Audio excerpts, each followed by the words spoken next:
नमस्कार दोस्तों, स्वागत है आप सभी का ऑनलाइन अड्डा फॉर स्टडी यूट्यूब चैनल पर। इस वीडियो में हम बात कर रहे हैं एक बड़ी अपडेट के बारे में, या यूं कहें कि बड़ी अपडेट को लेकर, या यूं कहें कि ब्रेकिंग न्यूज़ के बारे में। कैसे भी कह लो, मुद्दे की बात यह है कि एक बड़ी अपडेट सामने निकल कर आ रही है, और ये अपडेट किसी और के माध्यम से नहीं, अमित शाह जी के माध्यम से दी गई है।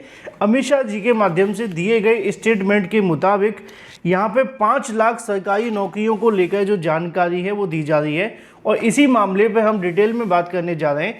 चैनल को सब्सक्राइब करके बेल आइकन को दबा लें और वीडियो को लाइक कर दें, जिससे कि आपको रियल ऑथेंटिक जानकारी ऑनलाइन अड्डा फॉर स्टडी यूट्यूब चैनल के माध्यम से मिलती रहे। सीधे शुरुआत करते हैं मुद्दे की। जैसा कि दोस्तों आप जानते हैं कि वर्तमान में बड़ी संख्या में भर्तियों को लेकर जो हालत है वो खराब हुए पड़े छात्रों के। भर्तियों को लेकर विज्ञापन कम आते हैं, उससे ज़्यादा कहीं ना कहीं जो भर्तियाँ वो लटक जाती हैं। लेकिन यहाँ पे अगर बात की जाए, सरकार के माध्यम से अनाउंसमेंट तो बहुत सारी की जाती हैं, लेकिन क्या उन भर्तियों के विज्ञापन भी आते हैं, ये एक बड़ा सवाल है। अब आप सभी ने देखा होगा कि बड़ी संख्या में अनाउंसमेंट आपको देखने के लिए मिलती रहती है समय समय पर भर्तियों को लेकर। अब एक ऐसी अनाउंसमेंट अमित शाह जी के माध्यम से भी की गई है। अगर आपने आज के समाचार पत्र देखे होंगे तो उसमें आपको एक जानकारी अवश्य देखने के लिए मिली होगी, जिसको हम इस वीडियो के माध्यम से कवर कर रहे हैं। यहाँ पे अमित शाह जी के माध्यम से दी गई जानकारी के मुताबिक उन्होंने अपना कहीं ना कहीं जो एक बड़ा स्टेटमेंट दिया है, जिसमें उनका कहना ये है, केंद्रीय गृह मंत्री गुरुग्राम में चुनावी सभा को संबोधित करते हुए हरियाणा के युवाओं को देंगे 5 लाख नौकरियां। अब जब 5 लाख नौकरियों की बात की जा रही है तो सवाल उठना लाजमी है कि पिछले 5 सालों में हरियाणा के अंदर कितनी नौकरियां दी गई हैं, क्योंकि आप जानते हैं कि हरियाणा के अंदर बहुत ज़्यादा भर्तियों के विज्ञापन नहीं आते हैं, क्योंकि मेरा तो काम ही है भर्तियों से संबंधित जानकारी रखना। अगर मैं आपको मोटा मोटी अनुमान के तौर पे बताऊं तो जहां तक पिछले कुछ सालों में शिक्षक भर्तियों को लेकर जो विज्ञापन निकाले गए, वह मुश्किल अगर बात की जाए तो ज़्यादा से ज़्यादा 6 से 7 हज़ार पदों पे भी एक वैकेंसी निकाली गई थी। टीजीटी और पीजीटी की वैकेंसी थी, जिसको लेकर मैंने आपको बताया भी था।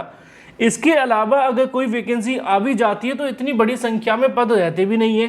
तो सोचने वाली बात होगी कि हरियाणा के अंदर 5 लाख युवाओं को नौकरी मिल सकती है, जबकि यूपी के अंदर अगर बात की जाए तो आप हालात देख सकते हैं क्या है। भर्तियों को लेकर विज्ञापन आ नहीं रहे। पिछले 5-7 सालों के अंदर जो भर्तियां दी गई हैं उनको अगर न गिनाया जाए और नई भर्तियों पर बात की जाए तो शायद पुलिस भर्ती के अलावा कोई बड़ी भर्ती का विज्ञापन भी जारी नहीं हुआ है। पुलिस भर्ती सिर्फ 60,000 पदों पर जैसे तैसे निकली है। इसके अलावा यूपी में कोई नई भर्ती आई भी नहीं है, यानी कि जितनी भी भर्तियां चल रही हैं अभी तक पुरानी भर्तियां ही हैं, या तो लटकी हुई हैं, या कोर्ट में फंसी हुई हैं, या किसी कारण की वजह से रुकी हुई हैं। लेकिन किसी नई भर्ती को लेकर जो विज्ञापन है वो नहीं आ रहा है। लेकिन वही दूसरी तरफ अमित शाह जी कहते हैं कि हरियाणा के अंदर सरकार बनने पर तकरीबन 5 लाख सरकारी नौकरियां दी जाएंगी, जिसको लेकर उनका कहना है कि पेंशन के साथ में इनको नौकरियां मिलेंगी। तो यहाँ से अच्छी अपडेट है अगर ऐसा होता है तो। लेकिन ऐसी ही कुछ अनाउंसमेंट यूपी के अंदर भी की गई थी कुछ समय पहले, जब यूपी में चुनाव चल रहे थे, या कहें कि लोकसभा के चुनाव चल रहे थे, उस समय भी अनाउंसमेंट हुई थी। एक अनाउंसमेंट ये भी देखने के लिए मिली थी कि त्योहार के ऊपर एक फ्री सिलेंडर मिलेगा।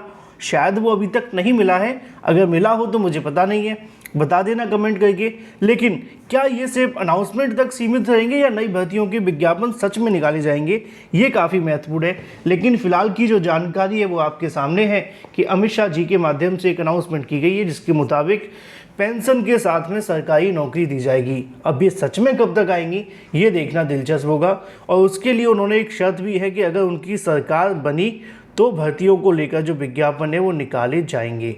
Thank you for watching this video.